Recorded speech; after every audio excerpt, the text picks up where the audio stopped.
Welcome back, everyone. Today I dug a custom revolver out of my personal collection here. What we have is a Colt new service. This was originally shipped as a target model, as evidenced by the hash marks and the rear sight cut on the frame. The gun, as it currently sits, is a 44 special.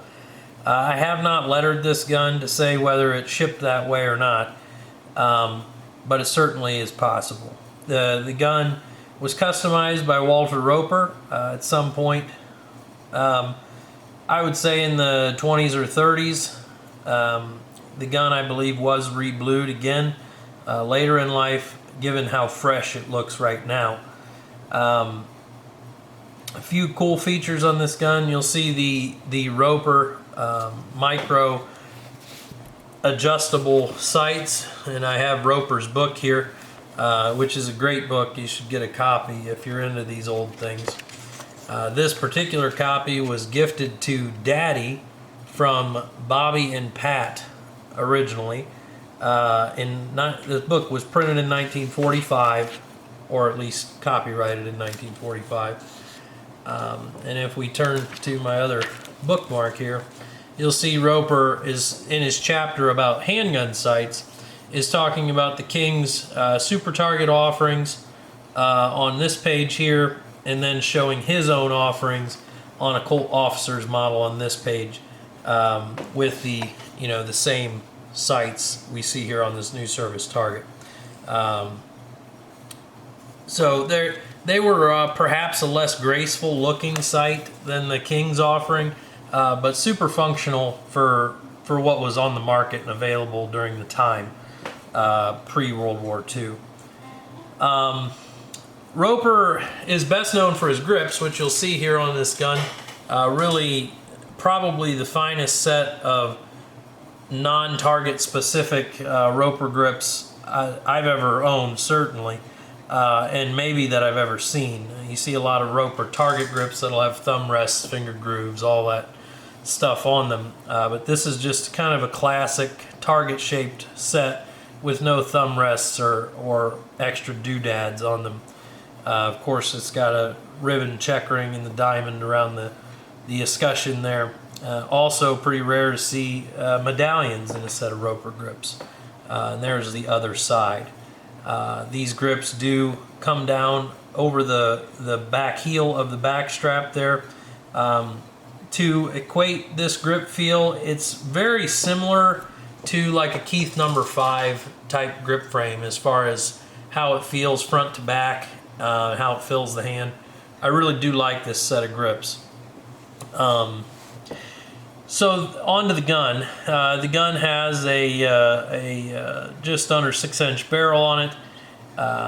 It has a really superb action job on it. I've never felt a new service this smooth and with this light of a double action trigger pull. The single action has probably been tuned up a little. It's probably right at I'd say 2.5 pounds. Like I said, I think the gun was re-blued at some point, probably post-war, but professionally done, and really just a beautiful gun. I have yet to shoot this gun. I have yet to bring myself to shoot this gun, I should say. But I will be loading up some ammo for an annual trip out to New Mexico to shoot with some friends, and I do intend to take this along with some ammo and experience it. This gun came from a well-known collection out of Texas. He had tons of King's guns, and this was one that I was able to procure from his estate auction after he sadly passed. So the gun shipped from Colt in 1916. I have not lettered it, but it does have a foreign proof mark here that looks a bit like a crown over a V. I haven't identified that yet as to what life this may have lived overseas, but that is an interesting point on a new service target. It's possible it was a British shipment or something like that. But because I bought it as a custom gun, as a collector's gun in that regard, I haven't really looked into how it originally shipped, because that matters less to me than its custom features and the collection it came out of. But I probably will, the next time I send off a Colt letter request, send off a request for this one as well, just to have it with the gun. But yeah, a rare peek at a Roper custom. Roper, best known for his grips, but he did offer sights as well. I've had a number of Colt officers models, matches, targets, and match guns with these sights on them. And I've also had a few that had hammer customization to them. It was more commonplace, certainly in the pre-war years, but I would say right around the mid-50s, when factories like Colt and Smith & Wesson started offering target hammers and wider triggers from the factory. The art, really, the act of customizing hammers and triggers by these gunsmiths really died out. Roper offered, I've seen in old catalogs, Roper offered hammer service in both converting to single action only and widening the hammer spur, offsetting it like King's was well known for with their cockeyed hammers. And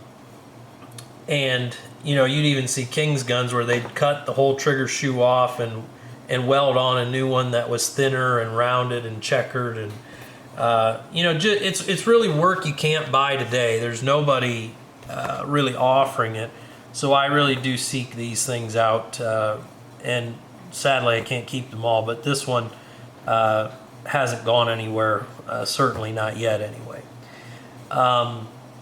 Anyway, if you guys have any questions or comments, or if you have a Roper gun and want to talk about it, feel free to leave a comment below. Subscribe to the channel. You enable notifications, you'll get to see all the new content as I put it up. I've got probably a half dozen more custom revolvers in my safe that I'll be getting out and videoing, because, well, it's the time of year that I want to shoot some of these, and I'll be getting them out anyway. So thanks for coming, and thanks for watching the video.